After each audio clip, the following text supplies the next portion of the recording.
Bienvenue au podcast Écologie et Société. Ici, on prend le temps de réfléchir ensemble à ce qui compte vraiment, notre rapport à l'environnement, à la démocratie et à notre manière de vivre ensemble. Mon objectif, c'est d'ouvrir un espace de dialogue, de poser des questions qui dérangent un peu parfois, mais toujours dans l'idée de rechercher les pistes de l'avenir plus humaines et plus durables. Parce que l'avenir ne s'écrit pas seul, il se construit en conversation et collectivement. Bonne écoute! Alright, on est prêt. Aujourd'hui, je reçois un invité que ça fait un petit bout qu'on essaie de se mettre ensemble. C'est un analyste d'affaires publiques chez Nature Québec. Il va venir nous expliquer c'est quoi justement des politiques publiques dans un secteur forestier, pourquoi il travaille chez Nature Québec, c'est quoi Nature Québec, puis dans le fond, à quoi ça sert c'est quoi l'importance de protéger les forêts du Québec. Donc, bienvenue Antoine. Salut Patrick, merci de m'inviter à ton podcast. Ça va bien? Merci. Merci. Tu disais que c'était le deuxième podcast que tu faisais? Ouais, deuxième podcast, ouais, ouais. Écoute, je me sens pas encore aguerri, mais ça va, ça va. Parfait. Ben, tu veux-tu nous expliquer, dans le fond, pourquoi tu travailles chez Nature Québec, puis, dans le fond, à quoi ça sert aussi cette OBNL-là? Puis c'est Oui, quoi Nature Québec, ouais? certainement. Est-ce que tu te parles un peu de mon parcours ou juste comme Oui. plus spécifiquement ce que je fais en ce moment? Est-ce que tu peux avoir une version courte ou une version longue, là? La version longue, on a tout le temps, là. Tu peux, ben, justement, là, comment on fait pour devenir analyste public de Ouais. politique publique? Comment on fait ça? Parfait. Ouais, ben écoute, moi j'ai fait des études en affaires publiques et relations internationales. Le nombre de fois qu'on m'a demandé là, c'est quoi qu'on mange, c'est quoi que ça mange en hiver là, quelqu'un qui fait ce genre de bac-là. Clairement. Bac que j'ai fait à l'Université Laval et maîtrise dans le même domaine là, que j'ai fait à l'Université d'Ottawa. Je reste un mélange là, de droit, d'économie, de Sciences Po, un peu dans les cours là, qu'on a. Souvent, c'est pour ça aide à former un peu des futurs fonctionnaires de demain, je dirais, ou des gens qui veulent apprendre à mieux analyser aussi la politique. Ça pourrait aussi justement être des personnes qui veulent travailler aussi dans le milieu politique, en colline parlementaire. Ça peut être dans le lobbying, ça peut être ma partie internationale. Si j'avais voulu, j'aurais pu faire un peu des démarches pour possiblement être un diplomate puis OK. travailler comme fonctionnaire à l'étranger pour le gouvernement canadien. Je pensais à un moment donné que je m'enlignais Ah vers ouais, ça. quand même. Ouais, un peu. Écoute, depuis que je suis jeune, je suis quand même intéressé par l'actualité, ce qui se passe dans le monde. Je trouve toujours que c'est bon un peu de voir si, à savoir si ce qu'on fait ici, c'est bien ou pas, ben, d'aller voir aussi ce qui se fait ailleurs, d'aller se comparer. Ça Puis bouge bon, pas mal actuellement aussi, là, au niveau politique, là, surtout, là. oui, oui, Ça c'est a-tu ça. une Ben, c'est ça, incidence il n'y a là-dessus? jamais, on se, voyons, ça nous tient toujours bien occupés, en fait. Ouais. Ça Fait vous que oui, affecte-tu dans ton travail un peu, ou certainement, oui, certainement. Souvent, on voit moins des fois ce côté-là, ça a l'air plus indirect, mais clairement, là, je veux dire, ce qui se passe avec l'administration américaine au sud, ça a des impacts ici au Canada, au Québec. Euh, mais ouais, fait que après mes études, j'ai fait un peu de fonction publique, provinciale, fédérale. Puis Ah ouais. finalement, je voulais revenir dans le coin de Québec après ma maîtrise à Ottawa. Puis je me cherchais un emploi, puis j'avais le goût d'essayer de quoi de nouveau aussi. Puis j'avais déjà entendu parler de Nature Québec, notamment là, sur de la mobilisation là, avec le comité de sauvegarde de la rivière Péribonka. Il y avait eu de la OK. mobilisation là, citoyenne pour s'assurer qu'une région là, au lac Saint-Jean là, ne soit pas, n'a pas de coupe forestière là-dedans. Puis bon, c'est ça. Concours de circonstances, j'ai appliqué, j'ai eu la job. Ça fait maintenant 1 an et quelques mois que je suis chez Nature Québec comme analyste de politique là, secteur forêt. On m'appelle analyste forêt, là, mais souvent je prends le temps d'expliquer un peu.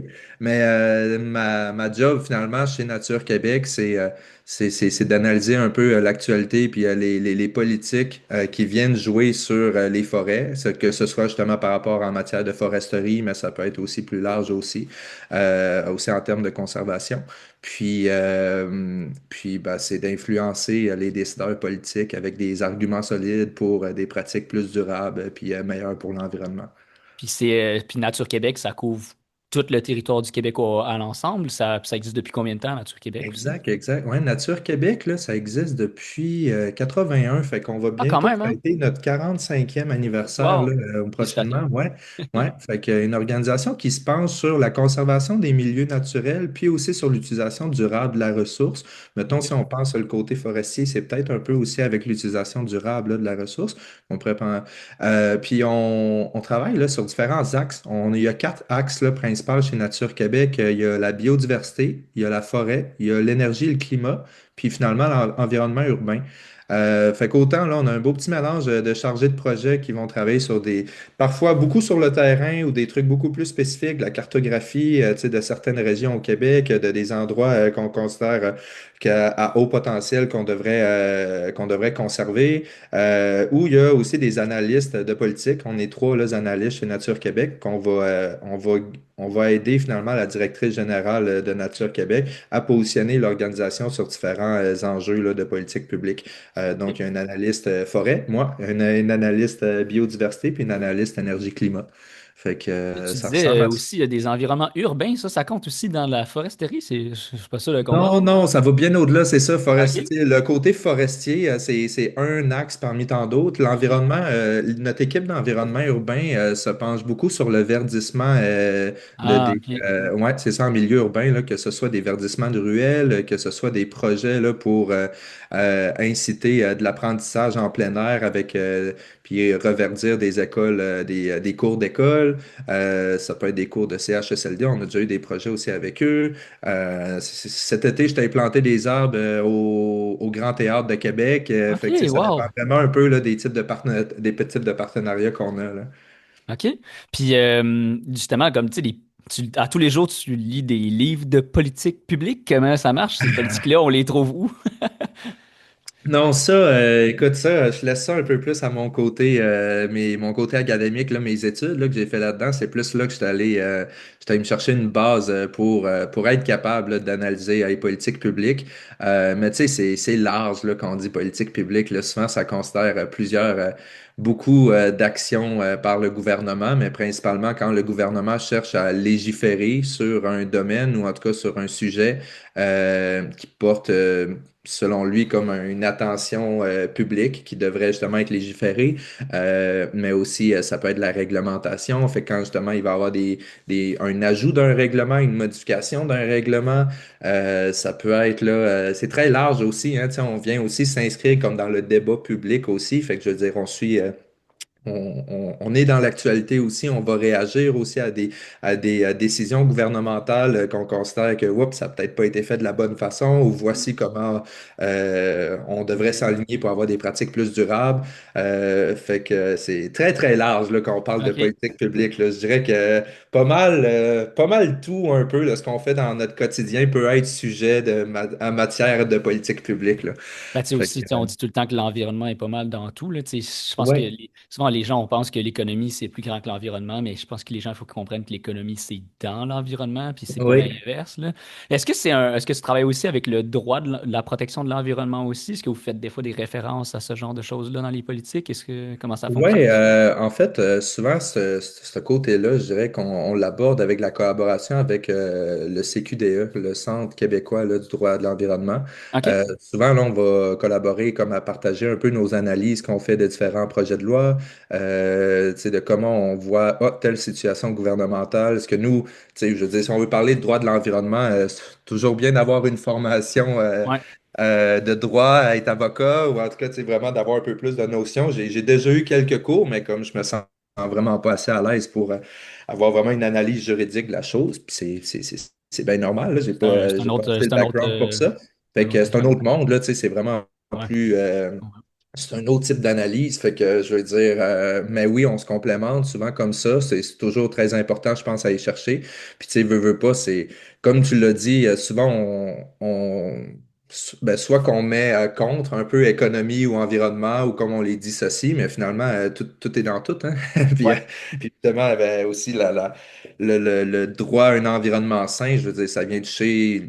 les droits humains, finalement, à quelque part, là, je veux dire, on est Oui. intrinsèquement lié quand même à notre environnement en tant qu'humain. Ouais, moi, je dirais même dépendant, là. Je pense que c'est ça qu'il faut qu'on Oui. comprenne, là. C'est Mhm. la nature, elle attend pas après nous là, pour créer de la biodiversité et tout, là. Justement, là, on parlait de géopolitique, puis tu t'informes sur quoi, puis pourquoi c'est si important de s'informer dans ton travail sur ce qui se passe internationalement ou même à l'interne, là. Ouais. Ben pourquoi c'est important? Parce que, un, ça bouge vite en tété. Ouais, Maintenant, c'est vrai que là, ça. nos jours, avec ben, les réseaux sociaux, comment ça fonctionne maintenant, on est vraiment à un rythme très, très, très rapide. Le rythme des nouvelles est extrêmement rapide aussi. C'est important de suivre ce qui se passe localement dans les différentes régions, ce qui se passe au niveau provincial, national au Québec, au niveau fédéral aussi. Je veux dire, c'est souvent d'autres types de nouvelles, c'est d'autres différentes compétences aussi que le fédéral va toucher, pas nécessairement le Québec ou vice-versa. Puis finalement, à l'international, ben oui, parce que finalement, on n'est pas, le Canada n'est pas seul sur ce continent-là, puis au contraire, Mhm. on a un voisin américain qui en ce moment fait beaucoup de bourdes. Ouais. Puis ça a des impacts ben, surtout, en fait, je veux dire, on a vraiment une grande dépendance quand même là, aux États-Unis, que ce soit notre économie, mais aussi, il y a tout plein d'autres trucs là, aussi de notre vie aussi qui est quand même lié à ça. Notre environnement aussi, je veux dire, l'environnement n'a pas de frontières. Je veux dire, moi, avant de travailler chez Nature Québec, j'avais déjà fait un stage chez Environnement Changement Climatique Canada, puis j'étais dans les relations bilatérales Canada-États-Unis. Fait que c'est un peu comme les relations étrangères, les relations internationales entre les deux pays sur différents accords, différentes ententes pour, mettons, protéger les Grands Lacs. Les Grands Lacs, oui, ils sont au Canada, mais ils sont aussi aux États-Unis. La pollution de l'eau va avoir des impacts d'une telle place à une autre. La faune se déplace aussi, je veux dire, puis elle est pas Ouais. assujettie à des visas ou quoi que ce soit. Fait que je veux Ouais. dire, ensuite, des oiseaux migrateurs, Une chance la que. manière- oui, oui, mais exact.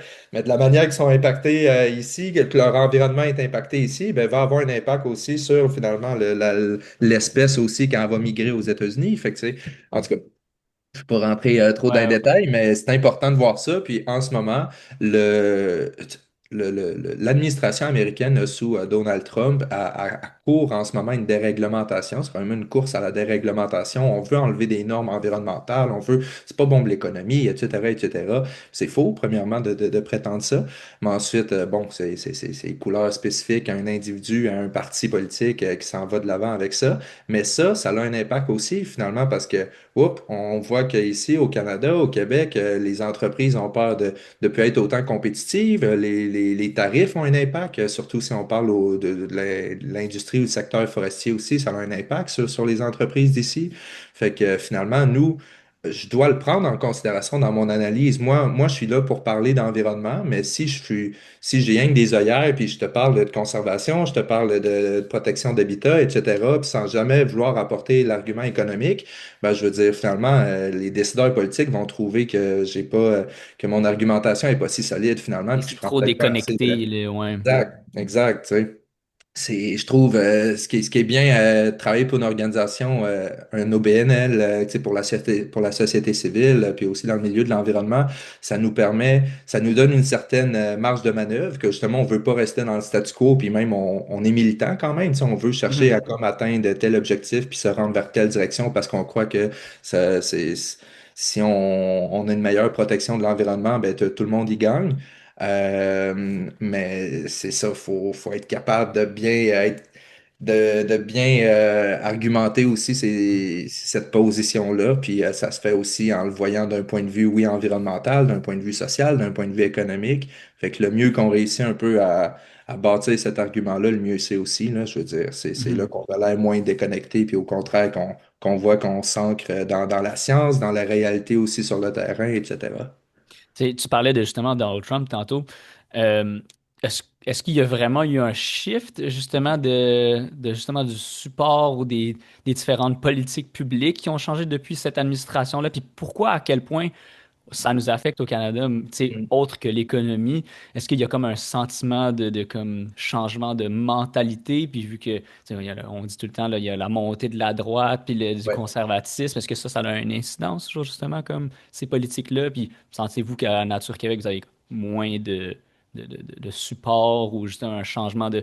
Si votre job à tous les jours, c'est plus difficile parce que vous avez l'impression qu'il faut toujours convaincre plus parce que justement, les gens ils regardent les Ouais. nouvelles puis ils se disent qu'ils sont plus convaincus. Comment ça marche? Ouais, oui, écoute, énorme question là, que tu viens de Ouais. poser là.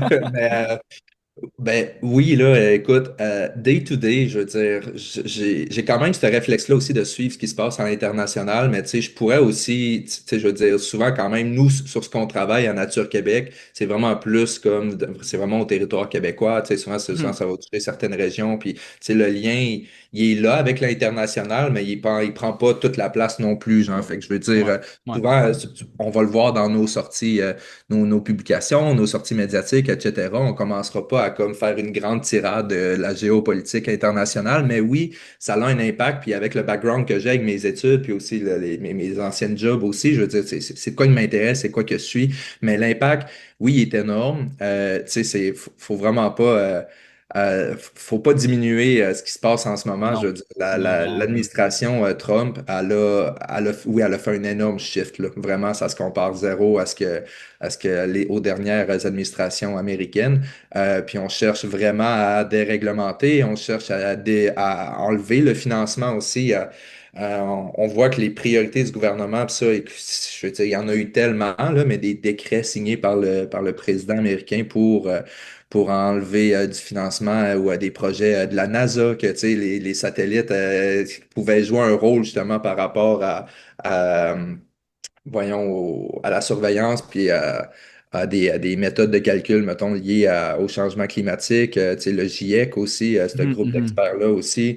Tu sais, il y a beaucoup de financement international que plusieurs institutions internationales environnementales dépendaient d'un grand financement américain, maintenant se sont fait couper.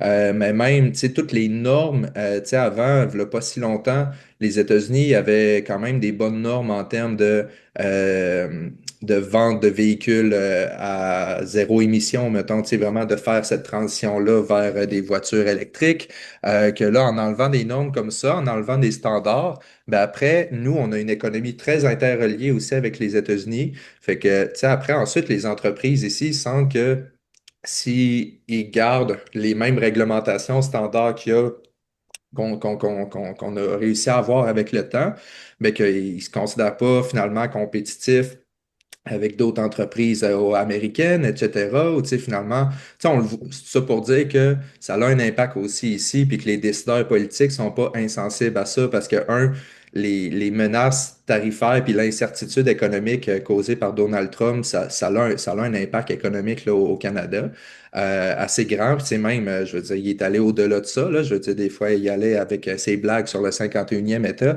Tu sais, Ah, mon Dieu, cette c'est affaire-là. fou quand même, là, je veux dire, un président américain qui blague de la souveraineté du Canada, là.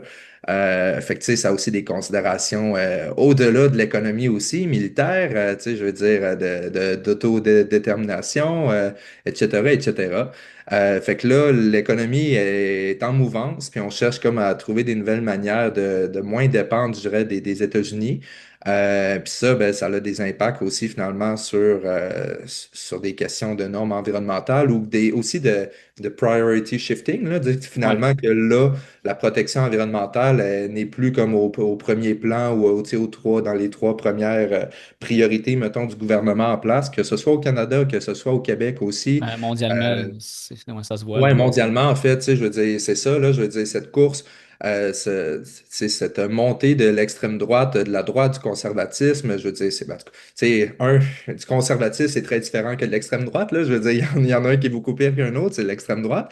Mais tu sais, de chercher à polariser comme ça, tu sais, les réseaux sociaux jouent un rôle là-dedans, puis je veux dire, aussi, au-delà de ça, finalement, si tu as juste ta population, que ça se campe d'un bord, que ce soit de l'extrême droite, que ce soit de l'extrême gauche, c'est d'un bord ou de l'autre, je veux dire, si tu vas juste dans un extrême, puis tu te campes, puis tu cherches pas à avoir le dialogue, ça va avoir des impacts négatifs finalement sur la population, sur C'est sûr, aussi c'est sûr. la manière qu'on voudra gérer des enjeux, etc.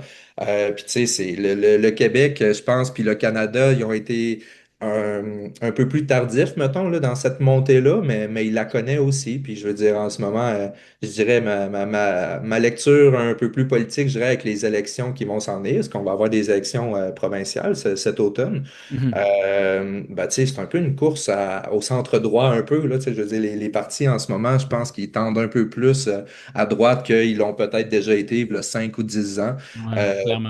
Ouais, aussi, le contexte peut le justifier peut-être un peu, mais peut-être pas au complet. Puis, ben, en tout cas, ça, c'est bon. Ouais.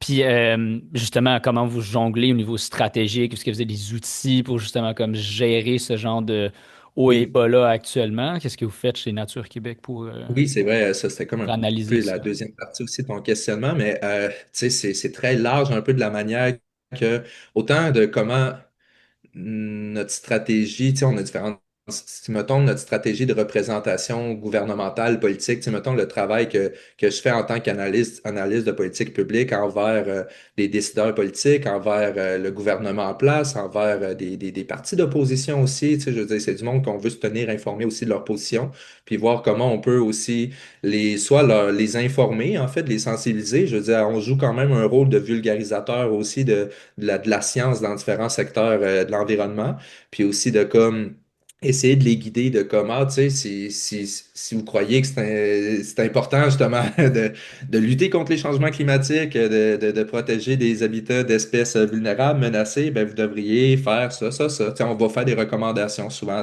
à ces partis-là ou au gouvernement aussi au pouvoir. Puis finalement, ben, si ces partis-là ont un peu plus une tendance, je dirais, d'extrême droite, je dirais qu'en ce moment, n'ont pas nécessairement la même écoute. Du moins, c'est différent. Tu sais, souvent, l'extrême droite peut être un peu plus associée, puis là, on peut l'associer, mettons, avec l'administration américaine, mais tu sais, sans vouloir non plus mettre des étiquettes, là, parce que ça dépend toujours aussi d'un contexte à l'autre, mais ça reste que, tu sais, il n'y a pas... on cherche même quasiment à nier les enjeux liés à la Ah oui, lutte à aux ce changements. point-là, hein? Les changements climatiques, ça n'existe pas. Tu sais, c'est un hoax. Tu sais, que c'est vraiment comme.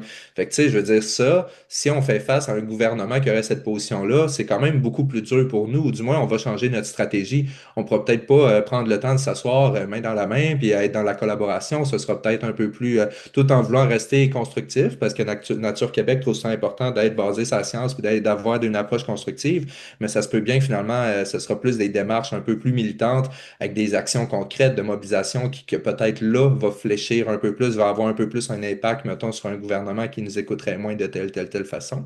Fait que ça, c'est au sein de même avec le côté politique, mais aussi avec la mobilisation aussi citoyenne.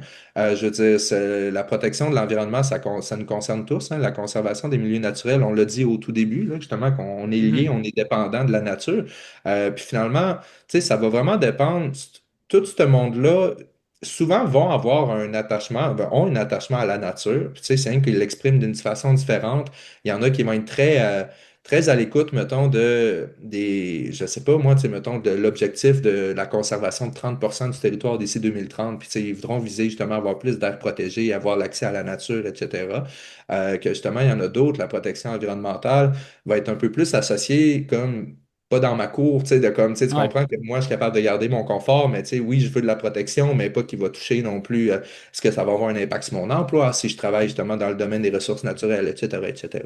Fait que c'est très contextuel, je dirais, il n'y a pas Ouais. comme une stratégie pour tout, puis, mais tu sais, même la montée des extrêmes, comme je te dis, ça a un impact aussi on est beaucoup présent sur les réseaux sociaux, comme toute organisation qui veut qui veut mobiliser aussi, puis qui veut avoir une empreinte, je dirais, dans un écosystème Mhm. dans lequel il œuvre. Fait que ça aussi, je veux dire, tu sais, de la manière, on tendra pas à vouloir chercher à polariser. Tu sais, je veux dire, bon, j'ai des collègues en communication qui doivent vérifier un peu les commentaires aussi, s'assurer que ça reste Ah ouais. respectueux, et qu'on reste quand OK. même, ben oui, on n'échappe pas à ça non plus, hein.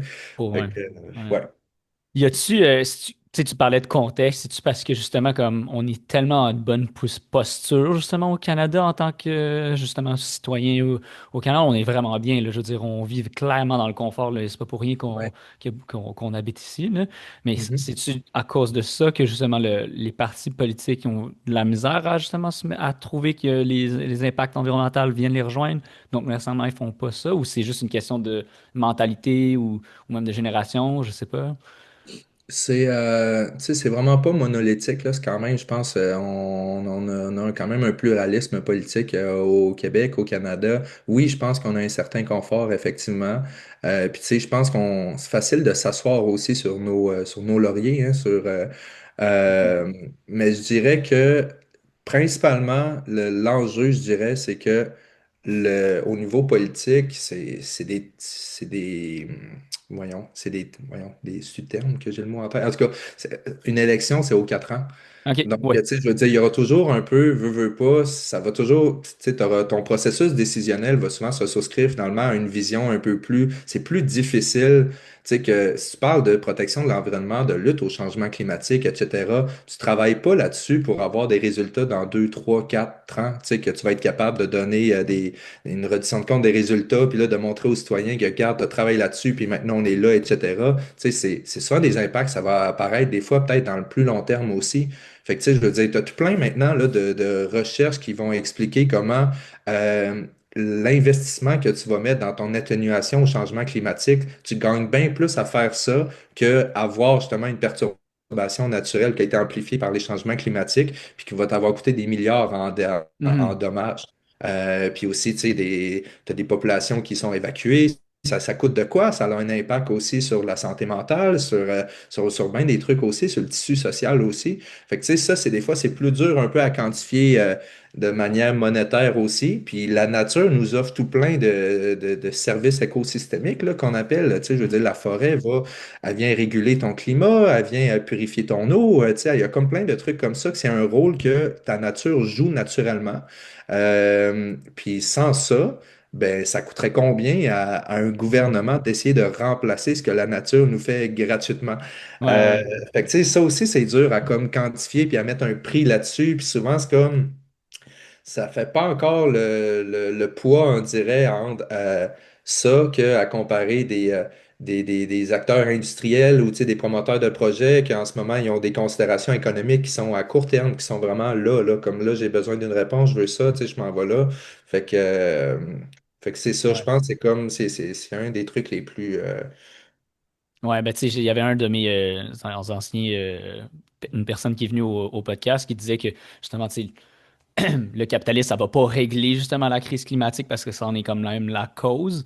Fait que, tu sais, je pense que c'est un peu, c'est une logique que peut-être que ces gens-là qui sont en place comprennent pas que, tu sais, je veux dire, mettons, moi je travaille pour justement des usines de traitement d'eau. Je veux dire, ça coûte cher, ça coûte tellement, c'est tellement élevé les coûts que ça prend pour avoir une usine de traitement d'eau. Puis comme tu disais, il y a beaucoup de trucs écosystémiques qui peuvent justement faire ce rôle-là, puis ça coûterait rien parce que justement, naturellement, ça se fait. C'est-tu parce que justement, il y a j'imagine que c'est pour ça que vous êtes là, pour informer ce genre de logique-là à ces gens-là pour que justement, les politiques publiques soient en lien avec ça?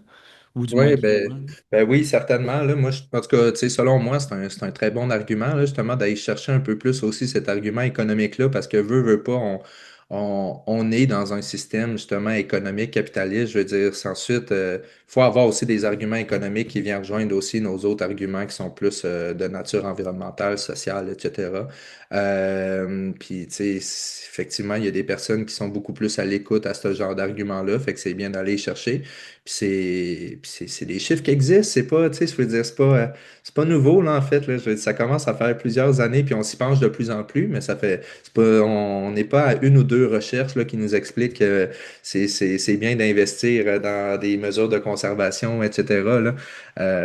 Tu sais, le concept de développement durable, c'est démocratisé dans les années début 90, mais, tu sais, je veux dire, c'est pas, mais tu sais, c'est facile des fois de répéter les mêmes erreurs du passé ou comme de moins. C'est pour ça que c'est important de toujours aller rapporter le message puis d'être capable de vulgariser puis sensibiliser aussi c'est quoi les impacts. Tu sais, il y a beaucoup d'activités qui ont des impacts sur le territoire puis on est chanceux au Québec, on a un énorme territoire, tu sais, on en a de la nature, on est très chanceux à comparer d'autres pays, c'est vraiment pas le même cas. Tu sais, on est riche en biodiversité. Tu sais, mais finalement, tu as quand même as quand même une bonne partie de la population que l'accès à la nature, c'est pas de quoi de si fréquent non plus. Tu sais, on a une équipe, dans notre équipe d'environnement urbain, par exemple, tu sais, j'ai des collègues qui font des fois des sorties scolaires avec des jeunes, justement, plus en milieu urbain pour les apporter en petite sortie en nature, puis justement d'un peu mieux tu sais, De c'est reconnecter en, justement avec ça, ouais. ouais, ben c'est ça, c'est de la connexion, c'est un sentiment d'amour aussi, tu sais, je veux dire, Mhm. d'aimer la nature aussi, de sentir que tu fais partie aussi dans ce grand truc qui est au-delà de nous, là, je dirais. C'est souvent, Ouais, 100%. ça vient motiver aussi à vouloir protéger son environnement, là.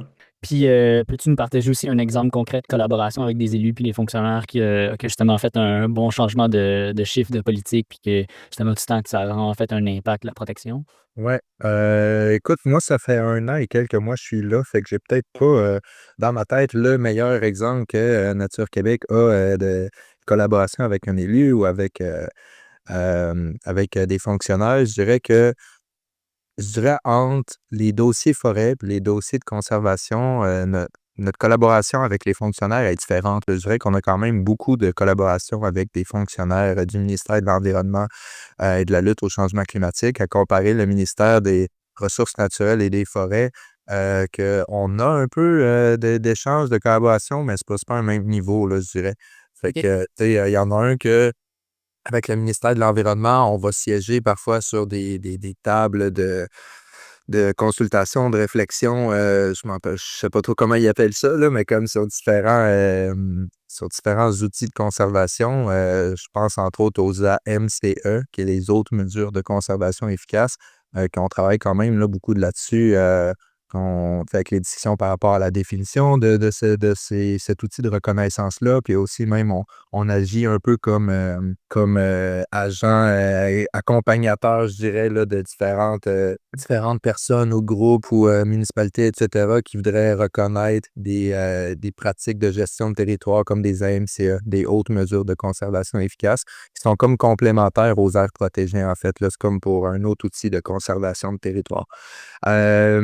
Fait que il y a ça, v'là pas si longtemps, v'là 2 ans peut-être, j'ai un collègue qui est allé, sur l'île d'Anticosti, Oui. qui est allé prendre là, qui a fait du terrain un peu pour analyser, différents, je sais pas trop comment il appelle ça. Comme je te dis, moi, j'ai fait des études en affaires publiques, relations internationales. Souvent, c'est là qu'on le voit un peu plus, là, comme j'ai pas, mais tu sais, sont allés analyser un peu les différents écosystèmes sur place, puis aller faire, je pense, du échantillonnage, voir les différentes espèces qu'il y a là-bas, et cetera. Puis finalement, de faire un rapport qui était destiné à des fonctionnaires, pour, montrer ce serait quelle place de cartographier, en fait, l'île d'Anticosti avec les endroits où est-ce qu'il y aurait une plus haute, teneur, je dirais une plus haute importance là de conservation, là, de comme si, tu sais, pour être capable de prioriser, en fait, là, les efforts de conservation que tu ferais sur l'île. Est-ce que tu le sens à telle place et tout? Ouais, c'est ça, je serais OK. plus sensible, exact, là, tu sais, si tu le fais à telle place, ben, ça va vraiment avoir des impacts beaucoup plus positifs sur la biodiversité puis, les écosystèmes. Fait que, ce genre de truc qu'on peut faire, tu sais, c'est très large, là. Non. Est-ce que vous travaillez aussi avec des acteurs de l'économie forestière? J'imagine qu'ils sont clairement en conflit pas en conflit d'intérêts, mais de conflit de ressources. Vous voulez essayer de la protéger, eux essaient de la détruire. Est-ce qu'il y en a justement au gouvernement qui sont plus pro-lobby de foresterie? Parce que faut pas se le cacher. Clairement, l'économie canadienne, Carnegie en parle, il veut rebooster ça. Comment vous gérez ce genre de choses-là? Oui, bonne question. Je dirais qu'en ce moment, on a un gouvernement quand même qui a une très bonne écoute envers, OK. les acteurs industriels. Oui, là, tu sais, puis je veux dire, c'est pas un gouvernement qui se le cache non plus. Je pense que, tu sais, le gouvernement actuel au pouvoir, un premier ministre qui a déjà été, tu sais, PDG d'une entreprise, tu sais, je veux dire, puis je pense qu'il y a vraiment le milieu, de l'entreprise, à cœur, puis il connaît un peu mieux comme ce secteur-là. Peut-être plus que le secteur de la société civile, par exemple. Fait que, tu sais, oui, là, c'est un gouvernement qui a quand même une bonne écoute, au Québec, là, des doléances ou en tout cas de ce que des acteurs industriels, demandent. Heu, on l'a vu, là, tout récemment, en fait, là, ça a passé dans les journaux, là, la presse, la semaine passée, si je me trompe pas, comment une décision gouvernement qui a été reviré de bord en seulement un appel de 19 minutes avec des dirigeants de Domtar, une des très grosses entreprises là, forestières au Québec, OK. qui est détenue euh,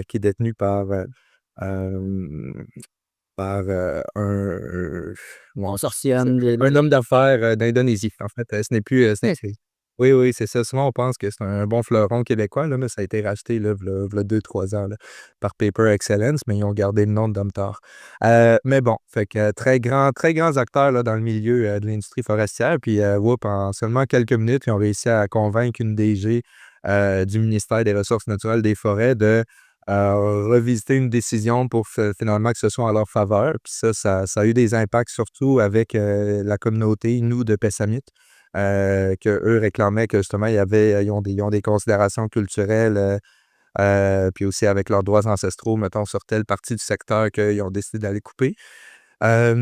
Écoute, tu sais, il y a une autre, v'là vraiment pas si longtemps aussi, juste avant les fêtes, là, c'était un peu plus médiatisé. En ce moment, il y a une belle forêt là, dans le secteur là, de Mekinac, là, si je me trompe pas, c'est en Mauricie ou Laurentides, là, en tout cas, je veux pas trop me mêler. Ouais. Ou la Naudière, en tout cas. Mais tu sais qu'il y a des groupes de citoyens qui cherchent à comme protéger cette vieille forêt-là, puis qu'elle fait même en ce moment l'analyse c'est un projet d'aire protégée, que potentiellement ça pourrait être une aire protégée, mais en tout cas, en ce moment, elle fait partie comme d'un processus d'analyse, là, puis elle est dans un processus de concertation à voir, etc. Puis malgré ce processus-là, le ministère a autorisé des coupes, ou en tout cas, du moins, la construction d'un chemin forestier là-dedans, etc. Fait qu'on voit souvent que il y a quand même là c'est comment aussi le système, là, je vais mettre ça entre des guillemets, là, mais comment le ministère fonctionne, que souvent, euh, si, si on a des recommandations, mettons comme groupe environnemental ou comme autre usager de la forêt, puis si nos recommandations viennent avoir un impact sur la possibilité forestière, finalement sur la récolte annuelle qui est possible durant l'année, souvent, ça va pas être pris en considération parce que ça a un impact sur la possibilité forestière. Puis, faut garder cette possibilité-là parce qu'il y a des entreprises qui ont des garanties d'approvisionnement puis ils ont des droits de coupe. Fait que, souvent, l'argument économique, industriel, il est là, puis comme il pèse beaucoup, beaucoup. Fait que, ouais. C'est parce que justement, comme l'environnement, puis comme on disait, les systèmes écosystémiques, c'est plus vu comme justement plus de la maintenance, c'est plus comme vu que dans le fond, il faut que tu te dépenses puis ça rapporte jamais, dans le fond. C'est parce que c'est justement l'argument économique, il gagne tout le temps parce que le but, tu sais, je veux dire, le pays quand même il y a quand même, on s'en va vers une économie croissance là, on n'est pas dans la décroissance. C'est parce que c'est vu comme ça que Ça peut être vu comme la ça. priorité?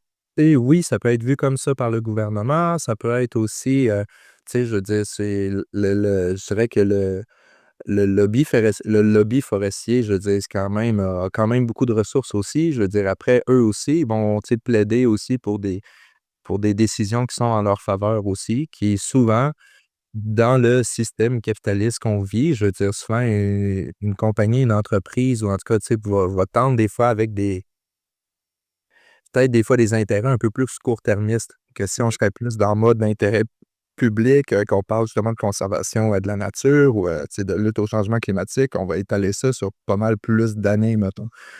F C'est aussi un historique, je dirais, puis tu sais, je suis pas, je suis vraiment pas un expert, mais je veux dire, l'industrie forestière, elle a déjà été très importante pour l'économie québécoise avant. Ne l'est plus comme avant, c'est quand même important, là, je dirais, il y a encore beaucoup d'emplois, tu sais, il y a souvent, un lien avec la vitalité régionale, c'est pas lié comme ça, mais il y a quand même là des effets.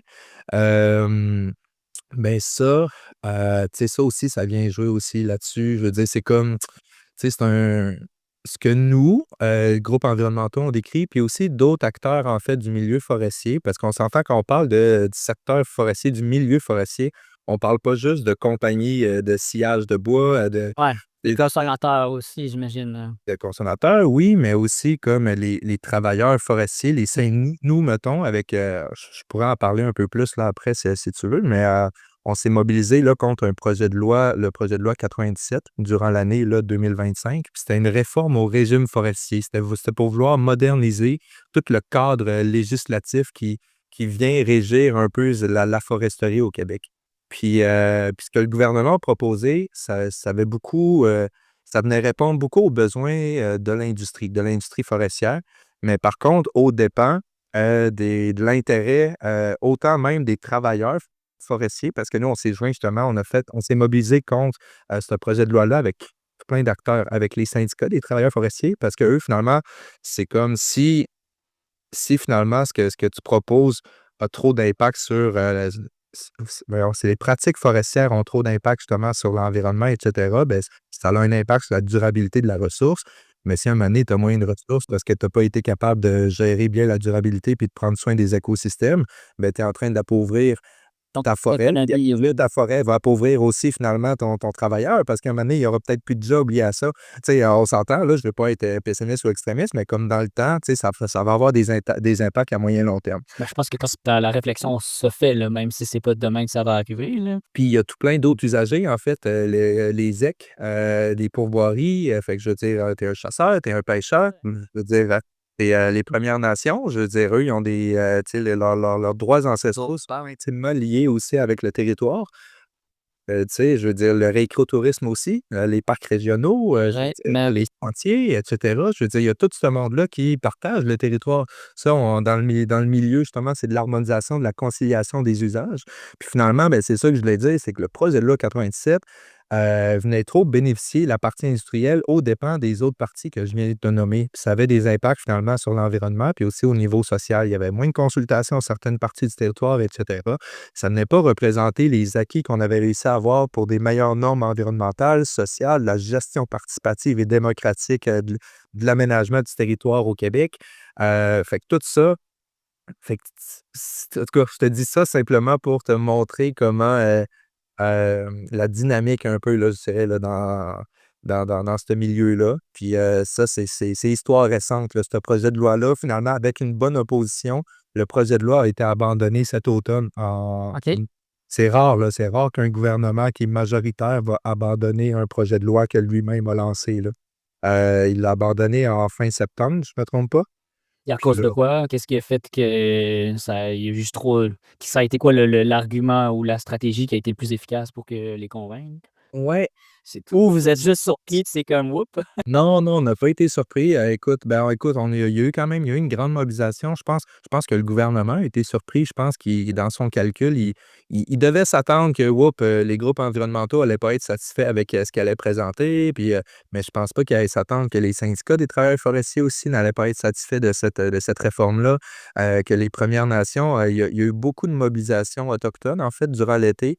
Il y a eu là, certains blocus, là, je ne me rappelle plus le bon mot là, à utiliser, là, mais justement des chemins forestiers. Surtout là, pas nécessairement par des élus de communautés autochtones, mais des gardiens du territoire. En tout cas, je ne rentrerai pas dans les détails là, des structures de gouvernance autochtones. Là, puis même moi, je ne suis pas un expert, je ne m'y connais pas trop, mais souvent des fois des chefs de famille autochtones ou vraiment des gardiens du territoire là, de certains territoires de trappe, etc., qui habituellement, eux, ils ont une présence, une occupation, mettons, du territoire. Puis, tu sais, quand je te dis ça, c'est dans le bois, là, tu sais, c'est pas, c'est ça, juste en périphérie, là, d'une ville, d'un village. Ben, eux, finalement, tu sais, en fait, on a des droits ancestraux, vous les respectez pas, puis ce projet de loi-là va avoir des gros impacts. Fait que, tu sais, ils ont vraiment fait, ils bloquaient le chemin, puis il y a beaucoup de camions qui pouvaient pas. Fait que ça a eu des impacts, là, je dirais, tu sais, ça a quand même fait une tension un peu là, durant l'été. Ça a réussi quand même à se descendre, puis il n'y a rien eu là, de bien grave. Mais quand même, je pense que le gouvernement ne s'attendait pas qu'il allait avoir autant une mobilisation farouche, là, je dirais, là, contre ce projet de loi-là. C'est un bon exemple de. Pour d'autres, c'est une réforme du régime forestier. Tu sais, pour d'autres, ça peut paraître comme, tu sais, c'est pas que c'est banal, mais comme, tu sais, c'est administratif ou on sait pas trop, tu sais, mais ça reste un projet de loi, là. Il y a pas tant de monde qui suit ça non plus, là. Mais ça a un gros impact plus que les gens pensent. Ouais, c'est pas juste un papier, là, ouais. Exact. Puis, tu sais, il y a aussi la Fédération des Québécoises des municipalités qui était contre, que je pense qu'ils pensaient que, tu sais, que c'est opposé finalement à cette réforme-là, que je pense qu'ils auraient attendu que ces élus municipaux-là soient d'accord avec ça. Tu sais, il y a de la nuance, on s'entend. Il y en a qui ont été contre à cause de 2, 3 mesures, puis il y en a comme nous, finalement, qu'on a même été menés à rejeter le projet de loi, qu'on s'est dit, finalement, on peut aller nulle part avec ça. C'est comme il est passé, il manque une base consensuelle pour aller de l'avant avec ça. Fait que, tu sais, le gouvernement, je pense, il l'a remarqué, puis c'était aussi un moment que le gouvernement a comme pris un peu une pause pour relancer une nouvelle session parlementaire. Puis c'est comme ça a été les derniers 1000 à François Legault, là, finalement, avant qu'il démissionne. Là. Ouais. Fait que, tu sais, je pense qu'il a voulu comme refaire, s'enlever des dossiers lourds un peu qui le traînent à la baisse, puis essayer de repartir en neuf avec différents projets de loi. Là. Euh, Fait que c'est ça. Ça, ce sera à la population québécoise d'en juger aux élections. Là. Est-ce que. Ben, c'est ça que ça devrait être, justement, le processus démocratique. Là. Et- Puis, justement, c'est un bon exemple. Là, tu sais, il y a plein de gens qui disent que les manifestations, ça sert à rien. Et ça, c'est un bel exemple qui a fonctionné, en fait. Là. Ouais, ben, puis oui, puis tu sais, puis moi, je l'ai remarqué aussi en travaillant chez Nature Québec, c'est de quoi que j'ai réalisé finalement. Que, tu sais, je veux dire, je suis quelqu'un je trouve ça super important, la démocratie, nos institutions démocratiques, puis aussi de comment, mais tu sais, je pense que j'avais peut-être pas cette fibre-là, ou du moins que comme, peut-être moi aussi, des fois, j'avais un petit doute de comment, à quel point, genre, tu sais, on a un impact, tu sais, je veux dire, c'est un système avec tellement des gros acteurs, gens puissants, etc. Puis finalement, genre, j'ai vu des cas de mobilisation citoyenne que ça prend pas tant de ressources, ça prend pas tant de personnes, puis que ça peut avoir un impact finalement. Tu sais que, oups, un article dans les journaux est sorti parce que justement, tu as eu une mobilisation, puis là, un autre fait une chronique là-dessus, puis là, oups, ça, tu comprends-tu, ça réussit à s'inscrire dans le débat public, puis la personne qui habitait dans une autre région ou en ville, ou etc., n'était pas nécessairement au courant, puis là, voit ça passer sur son feed parce qu'il est connecté sur les réseaux sociaux et tout, puis finalement, il se fait une position là-dessus, puis il est comme, oh, il y a de quoi à faire avec ça. Fait que c'est une vague, c'est un mouvement, genre, qui peut prendre de l'ampleur.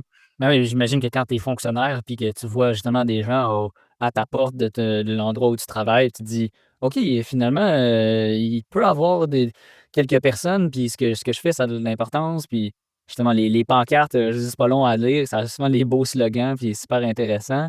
J'ai reçu Jonathan Calzone au podcast, puis il m'avait dit qu'il te connaissait, puis j'y avais dit que j'allais te recevoir au podcast. Il m'avait mentionné un point que j'ai trouvé ça vraiment intéressant. Il disait que Nature Québec, ou je sais pas, où les gens qui sont dans cet acteur-là, ils travaillent même avec les consortiums de foresterie pour justement faire des coupes de façon stratégique pour la conservation. Que ça soit pas juste une coupe à blanc à n'importe où, puis qu'il y ait certaines analyses écologiques sur comment la forêt respire, comment elle se régénère, où est-ce qu'il faut couper pour que ça soit le moins dommageable pour le système. Est-ce que c'est quelque chose que vous faites, ou du moins vous travaillez avec des gens qui font ça? On collabore avec des gens qui travaillent là-dessus. Nous, en tant qu'organisation, groupe environnemental qui est justement plus au niveau national, provincial, là, puis, tu sais, oui, on a des fois différents projets. Mettons, on a un projet Nature Alliée. Ça, c'est un projet là, qui est avec la SNAP Québec, qui est une autre organisation environnementale, là, puis qui est sur la protection puis de la valorisation, mettons, des milieux euh, riches en carbone. Fait que des milieux humides, par exemple, etc. Puis, tu sais, la protection de ces milieux-là, ben, tu sais, juste un peu dans une approche de solution fondée sur la nature. Fait que sans nécessairement en grande intervention, mais juste par le fait de conserver ces milieux-là, puis que le travail naturel des écosystèmes se fait, ben, c'est des alliés, c'est une nature alliée, justement, pour la lutte contre le changement climatique. Fait que, tu sais, ça, on travaille là-dessus, puis ça va être avec différents avec aussi la SNAP Québec, justement, tu sais, c'est quoi qu'on travaille ensemble là-dessus. Puis il y a des groupes, voyons, des groupes de recherche scientifique, tu sais, des différents chercheurs aussi de différentes universités aussi au Québec, que eux, des fois, je pense qu'ils peuvent avoir du travail sur le terrain. Avec des parties plus industrielles, c'est beaucoup plus rare de notre côté. Nous, on travaille beaucoup avec la forêt publique, avec le territoire public. Puis ce que tu as mentionné, là, ce que Jonathan Casabonne a dû faire référence, on le voit quand même beaucoup plus un peu en terre privée. Que souvent, tu as des propriétaires de l'eau, mettons que ça peut être au bac, des fois, c'est pas trop gros, mais des fois, c'est très, très gros aussi comme territoire qu'ils ont d'acquis. C'est ce qui est beaucoup plus fréquent dans le sud du Québec, là, je dirais, bon, du Lac-Saint-Jean, mettons, là, au sud, tu sais, plus bas que ça même. Tu sais que ça, tu as beaucoup plus de terres privées, mettons. Puis ça, ils ont des, là, je vais sûrement pas utiliser le bon terme, mais des fois, ils ont des plans d'aménagement, de mise en valeur un peu de leur boisé, et cetera. Puis, tu Et sais, avoir de l'aide. Puis, tu as aussi des organisations qu'on appelle des organisations de conservation, que des fois, eux aussi, ils font des démarchages pour acheter, en fait, des territoires privés pour ensuite le faire usage de conservation, en tout cas des bonnes gestions d'aménagement du territoire, tu sais, qui va être bénéfique à la conservation ou à la restauration, et cetera. OK. Fait que, tu sais, je pense que c'est un peu plus de ce côté-là avec ces organisations-là. Ouais, fait que je dirais que de notre côté, de mon expérience, j'ai pas tant de connexion, je dirais, avec le milieu industriel. On a un peu, puis souvent c'est plus par, en collaborant avec les syndicats forestiers. Mettons, eux vont être en contact aussi avec, l'industrie. Puis l'industrie n'est pas monolithique, hein. Tu sais, tantôt, j'ai parlé, d'un grand joueur, Domtar, puis c'est effectivement un grand joueur. Puis j'en ai parlé parce qu'il a été aperçu là, dans les médias là, tout récemment. Mais tu sais, différentes, entreprises forestières, tu as des coops forestières aussi, que c'est beaucoup plus petit, puis aussi son système de gouvernance va être différent. Puis selon moi, un système de gouvernance différent, plus en matière coopérative, peut sûrement avoir des meilleurs impacts aussi, je pense, dans la manière de gérer aussi le territoire. Tu sais, et c'est très large, là. C'est un milieu quand même beaucoup plus complexe, beaucoup plus diversifié qu'on pense aussi. Fait que, ouais. Si peut-être peut revenir justement sur sa spécialisation, c'est quoi des politiques publiques? Puis y en a-tu que justement des citoyens devraient s'informer plus là-dessus? Puis c'est quoi, à quoi ça sert une politique publique? Tu sais, c'est un terme, entre guillemets, qui ressemble plus à du droit de l'environnement. Si tu avais à l'expliquer à quelqu'un qui sait aucunement c'est quoi, ça ressemblerait à quoi? Ouais.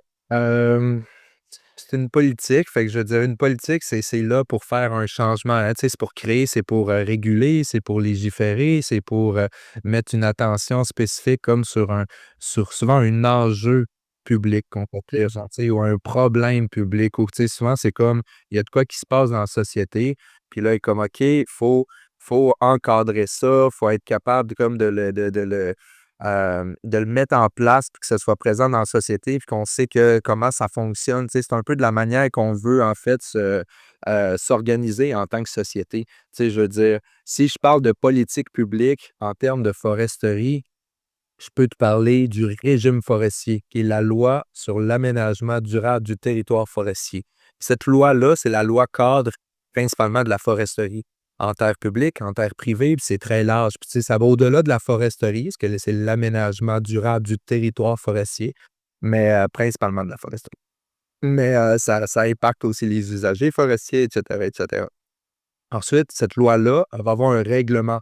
Le règlement, c'est ça qui va venir détailler un peu plus, là. C'est souvent ça qui va venir répondre à des zones grises. Fait que ça, là, c'est une démarche différente là, de comme faire une loi, c'est à l'Assemblée nationale avec tous les parlementaires qui vont travailler là-dessus, puis c'est le gouvernement qui part avec ses orientations. C'est comme moi, je veux faire une loi sur ça, ta, ta, ta. Un projet de loi, ben, c'est avant d'être une loi. C'est justement tout le processus qui est fait avant que ce soit finalement sanctionné, puis là, que c'est une loi qui est mise en place, puis qui est mise en vigueur. Puis finalement, ton règlement, c'est plus une action de l'exécutif, du pouvoir exécutif. Ton pouvoir exécutif, c'est ton gouvernement qui est élu, en fait.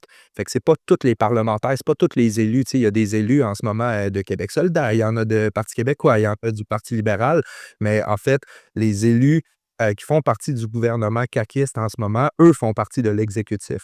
Puis eux, ben, ils peuvent justement faire par décret, souvent ou par d'autres manières aussi, réglementer, en fait. Fait que c'est comme essayer d'ajuster un peu la loi que la loi, ça va être plus un cadre, puis ensuite le règlement, là, on va être plus là, dans des tu sais, fin, là, de granulaire, c'est ça, puis là, on devra répondre à des trucs.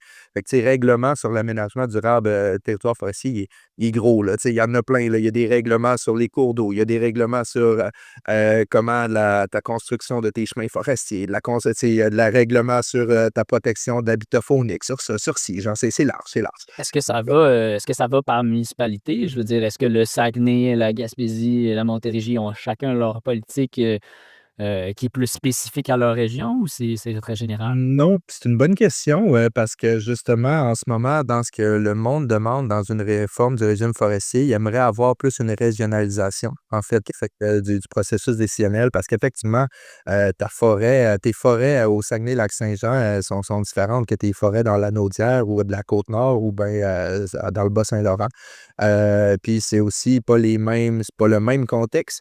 Plus dans le nord du Québec, c'est de la forêt publique. C'est beaucoup de forêt publique que quand plus tu vas dans le sud, justement dans la Naudière, dans l'Estrie, ben, au contraire, t'as beaucoup plus de forêts privées et un peu moins de forêts publiques. Fait que ça a des impacts parce que c'est géré différemment. Les usagers aussi, je veux dire, tous tes usages finalement si t'es quelqu'un qui aime faire de la randonnée, tu beaucoup plus de sentiers de rando, sûrement comme dans le sud du Québec, qui est proche de tes milieux urbains, et cetera, que dans le fin fond perdu, à 50-100 kilomètres en haut, du nord du lac Saint-Jean. Hem Pas les mêmes réalités, là, non. C'est pas les mêmes réalités, c'est pas les mêmes revendications des différents usagers aussi. Tu sais, tantôt j'ai parlé des Premières Nations, mais les Premières Nations aussi sont pas monolithiques. On a 11 nations, on a 11 nations quand même au Québec, puis ils ont différentes revendications, ils ont différentes approches, et cetera, différentes manières de se gouverner aussi. Fait que ça aussi, ça peut avoir aussi des impacts là, dans la conciliation, des usages. Fait que ouais, je m'en rappelle plus trop ta question, là, on te passe sur haut, là, mais oui, c'est ça, elle est différente avec les municipalités, oui. Mais c'est ça. Puis tu sais, politique publique, là, on parle de forêt, on parle d'environnement, mais politique publique, tu sais, on l'a vu passer il y a quelques mois, il y avait un projet de loi 2 là, qui était sur les médecins, mettons, tu sais, fait que, tu sais, ça aussi, c'est de la politique publique, finalement. On est en train de légiférer, on est en train de changer de quoi dans nos systèmes pour voir comment on veut organiser notre société pour régler tel enjeu de politique publique. Sinon, monsieur, madame, tout le monde, qu'est-ce qu'ils doivent savoir là-dessus? Comment ils peuvent, avoir un poids pour vous aider, pour vous appuyer? Où est-ce qu'ils peuvent s'informer de façon la plus facile? Parce que c'est quand même des termes assez rigoureux, là. Je veux dire, ça ressemble plus à du droit, là. Et comment monsieur, madame, tout le monde peut venir s'informer? Puis quelle tendance ou indicateur c'est le plus important pour que monsieur, madame, tout le monde de venir s'informer? Oui, ben tu sais, c'est important justement d'aller chercher plus des sources officielles, des sources, tu sais, je veux dire, aller voir justement des groupes qu'on sait qu'ils vont se baser sur la science. C'est important. Je veux dire, on vit dans un monde en ce moment avec les réseaux sociaux, la propagation de mauvaises informations, de désinformation, que ce soit volontaire ou pas. Tu sais, je veux dire, avec l'intelligence artificielle, c'est rendu qu'on regarde une vidéo, puis des fois, on a des doutes, c'est vrai, c'est pas vrai, et cetera. Je veux dire, veux pas, ça a un impact aussi sur notre relation aussi envers notre consommation d'informations, je dirais. Tu sais, premièrement, ben, allez suivre Nature Québec. On fait, je veux dire, tu sais, on est sur Instagram, on est sur Facebook, on est sur LinkedIn. On est sur TikTok? Je pense que oui, mais je suis pas certain. Mais je pense que oui. Mais en tout cas, moi, je ne le suis pas. Fait que c'est pour ça que je suis pas capable de le dire. Mais, tu sais, on est une organisation qu'on s'affiche puis qu'on le dit qu'on se base sur la science. On va se fier sur comme ce que les chercheurs ont dit sur des différents articles qui viennent de sortir. Puis notre travail de communication, on est là pour sensibiliser parce que c'est en sensibilisant les gens qu'ensuite ils vont se mobiliser sur certains enjeux. C'est quoi qu'ils considèrent important ou pas. Ah, comme tu Et disais, on va les encourager, des fois, on peut les soutenir aussi à se mobiliser. Exact. Puis, fait que, tu sais, puis ce contenu-là, ben, on va le mâcher un peu, tu sais, je veux dire, on va le vulgariser parce qu'effectivement, c'est très complexe. Puis comme je suis le premier à être capable de confirmer ça, parce que je viens pas d'un milieu, j'ai pas un background de biologiste, j'ai pas un background d'ingénieur forestier. Je suis chanceux, j'ai un groupe d'ingénieurs forestiers qui sont là pour m'aider. Mais tu sais, de sciences forestières, tout ça, c'est complexe, là. Je veux dire, parler de changement climatique, là, tu sais, vraiment, tu ton processus de CO2, puis c'est quoi l'impact de stockage, de captage de carbone, puis ton arbre, c'est à partir de quel âge qu'il en prend plus de carbone ou tu sais, et cetera. C'est quand qu'il devient un puits carbone, ta forêt. C'est super complexe, là, c'est vraiment pas simple. On dirait que j'aurais besoin de je sais pas combien de cours de sciences, là, pour aller retrouver ça. Mais bon, fait que c'est pour ça que c'est important de s'entourer puis de suivre des bonnes, tu sais, le travail qu'on fait avec, Nature Alliée, justement, on vient vulgariser tout ce processus-là. Mais au-delà de ça, tu sais, oui, OK, je pense poursuivre des groupes de la société civile parce qu'on s'entend dans la société, groupe de société civile puis un OBNL, on le fait pas pour du profit. Justement, on a un but, on est une organisation à but non lucratif. On le fait dans un intérêt de bien public, puis justement dans un domaine sur lequel on va chercher une expertise. Mais tu sais, il y a tout plein de. On peut suivre aussi, en suivant aussi l'actualité, c'est de se tenir informé de qu'est-ce qui se passe aussi dans notre région. Il y a des influenceurs, des fois aussi, qui vont commencer, qui vont aider à relayer de l'information puis à te vulgariser. Fait que tu sais, c'est très large, là, mais je pense que c'est important parce que ça nous concerne tous, hein, finalement. C'est pas. Ce qui se passe. Puis je sais que c'est difficile, je sais que c'est comme les nouvelles sont pas toujours joyeuses, puis aussi ça peut rester quand même complexe. Puis il y en a beaucoup des nouvelles, mais c'est sûr que je pense que c'est important de se faire une tête un peu de les changements climatiques, ça se passe, puis ça a l'air de quoi? C'est quoi les impacts aussi? Puis comment on peut faire? Il y a des solutions, en fait, là. Fait que faut plus la population, on est dans un État démocratique, fait que plus on a une population qui va demander des changements pour des meilleures pratiques environnementales, ben techniquement, le gouvernement au pouvoir, à un moment donné, il va tendre vers des meilleures pratiques. Tu disais tantôt qu'il faut rester positif. Comment tu fais pour rester positif, toi, à travers ton travail? Puis justement, j'ai vu que ces temps-ci, c'est de plus en plus dur de rester positif parce qu'il y a une montée de la droite, puis justement, de moins en moins de réglementation sur les États-Unis au niveau environnemental. Comment tu fais pour rester positif? Ben, des fois, il y a des pages de réseaux sociaux qui vont essayer de se pencher davantage sur des nouvelles positives aussi. Ouais, les médias, Ou dans médias positifs, là. Ouais, exact. Fait que, tu sais, c'est bien aussi ce que c'est le fun des fois, dans les tempêtes médiatiques, surtout avec Trump qui est capable, il monopolise un peu des fois notre attention politique pour des sujets qui sont justement pas très positifs. Mais des fois, ça se perd justement ce genre de bonnes nouvelles-là. Mais il y en a, puis Radio-Canada, il y a une section environnement aussi. Des fois, ils vont faire aussi des documentaires là-dessus.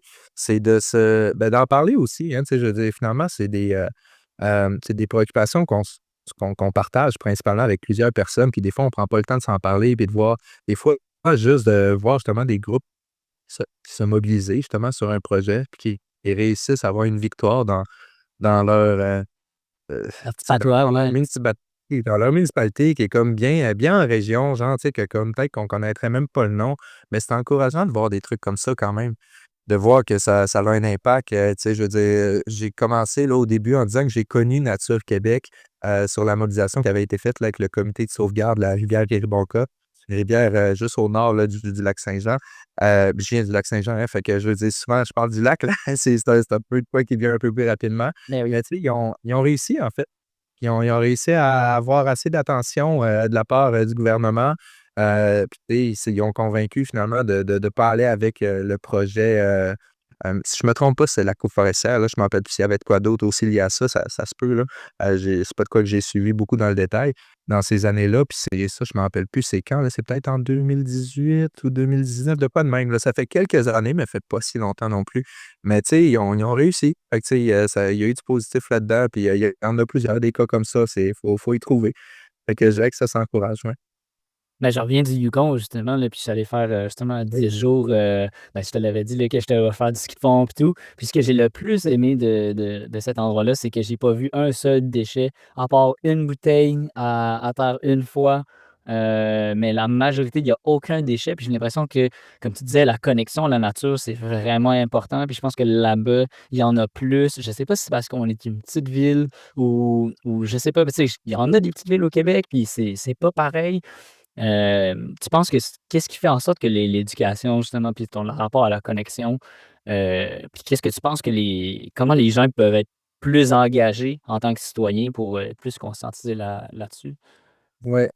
Ben, je pense qu'on a quand même, au cours des dernières années, il y a eu quand même du positif là, de ce côté-là. Je me considère, tu sais, moi, du haut de mes 28 ans, là, je considère quand même que je fais partie d'une génération qui a été bien conscientisée, tu sais, du moins mieux conscientisée aussi que des générations d'avant. Mais tu sais, même mes parents, je sais que maintenant, ils font beaucoup plus d'efforts du côté de l'environnement, etc. Je veux dire, veux pas, je pense que c'est de quoi qu'on a commencé à mieux inscrire ces considérations-là environnementales de protection de l'environnement, de la nature, puis aussi de la connexion avec la nature, puis ça continue. Je pense que, tu sais, puis après, c'est ça, tu l'as dit tantôt, il y a tellement des mauvaises nouvelles, il y a tellement des comme on se fait garrocher d'un bord puis de l'autre aussi, puis on s'y perd aussi. Fait qu'après, des fois, il y a une fatigue environnementale qu'on entend parler aussi en ce moment, tu sais, je veux dire, comme, oups, on est tanné des mauvaises nouvelles, puis on ne sait plus trop, on sent aussi un sentiment de comme, qu'est-ce que je peux faire, tu sais, ça vaut De gros sens égo-anxiété, clairement. Ouais, de l'éco-anxiété, exact. Tu sais, même moi, j'y pense des fois, puis je suis comme, c'est triste que, tu sais, moi-même, tu sais, je ressens beaucoup des grosses préoccupations de comme sur l'avenir, c'est que ça va être quoi dans 25, 30, 40 ans, genre, tu sais, avec les changements climatiques. Je suis comme, Colin, il y a du monde il y a du monde qui a habité ce même territoire-là que moi, il y a pas si longtemps, puis durant toute leur vie, c'est pas tant une préoccupation qu'ils ont eue, genre, tu sais, pas dans ce sens-là, là, pas dans un point de vue comme, je dirais pas dire existentiel, mais quasiment, là, tu sais, de comme, c'est quand même des gros impacts. Je dirais que pour rester engagé, euh, c'est important, ça coûte pas grand-chose, hein, de rien que de se tenir informé. Puis il y a souvent des organisations qui vont chercher à avoir des petites actions. Nous autres, souvent, ce qu'on va proposer, c'est d'écrire au ministre, tu sais, de signer une pétition. Des fois, il va y avoir des actions un peu plus sur le terrain, ça peut arriver, ça dépend un peu de la stratégie, comment on apporte un angle, puis comment on pense qu'on aura le plus d'impact finalement. Écrire au Et juste de ministre. participer à ça avec d'autres personnes, ça fait du bien, ça fait vraiment du bien en fait. J'avais participé, moi, aux grandes marches là, sur l'environnement, je pense, en 2019, juste un peu avant la COVID, là, dans le temps que les Fridays for Future de Greta Thunberg là, étaient bien populaires. Puis, tu sais, je veux dire, ça m'avait donné un peu un sens de connexion aussi avec d'être entouré avec tout ce monde-là qui marchait pour principalement la même cause. Tu sais, je pense qu'on était quasiment un 500 000 là, à Québec, là, c'est énorme, là. Fait que, tu sais, je veux dire, ça existe encore. On le voit ailleurs dans le monde aussi. Il y en a encore des grandes mobilisations, que ce soit par des manifestations, mais se mobiliser, ça peut aller bien au-delà de ça. Je veux dire, juste les gens qui vont se tenir informés. Dans le côté de la forêt, mettons, il y a des tables de gestion intégrée de la ressource et du territoire, des tables GIR qu'on appelle. Fait que, tu sais, il y a différents usagers de la forêt qui peuvent aller siéger là-dessus quand il y a des situations qui les concernent, etc. Juste de participer à ce genre d'instance de gestion démocratique participative-là, je veux dire, ça donne un effet, une sensation de contrôle aussi, tu sais, de comme de pas se sentir impuissant non plus. Puis, quoique ça peut être juste un mini impact que tu as, ben, tu sais, je veux dire, à fil, quand tu accumules tous ces impacts-là, ben, ça a quand même un impact considérable dans notre société. Ben oui, à chaque fois que tu prends ta voiture, tu as un impact minime négatif, mais c'est à Ouais. l'accumulation de tous ces trucs-là qui fait une différence, là, ouais. Fait que je vois clairement que tu es hyper passionné de ton domaine. Merci tellement d'être venu au podcast. Est-ce qu'on peut te suivre à quelque part sur les réseaux ou Nature Québec? Ouais, Nature Québec, écrit tout ensemble, là, comme je disais, Facebook, Insta, LinkedIn, pas mal sur TikTok, Blue Sky. Blue Sky, OK. Ouais. Puis t'as-tu aimé ça, ta venue au podcast? Comment t'as trouvé ça? Ouais, vraiment, super content que t'as pensé à moi après mon passage là, au congrès de l'UICN. Puis c'est super. Je trouve ça bien que tu prends le temps à travers ton podcast de parler de ce type d'enjeu-là. Super cool. Merci tellement encore d'être venu au podcast. Fait que merci beaucoup d'avoir été des nôtres aujourd'hui au podcast Écologie Société. Si vous avez été interpellé, n'hésitez pas d'en parler autour de vous, de partager. On peut se retrouver sur Instagram à écologie.société pour les prochains épisodes. Puis on va voir ta pochette sur l'Instagram. Donc merci beaucoup. À la prochaine. Au revoir. Patrick, au revoir.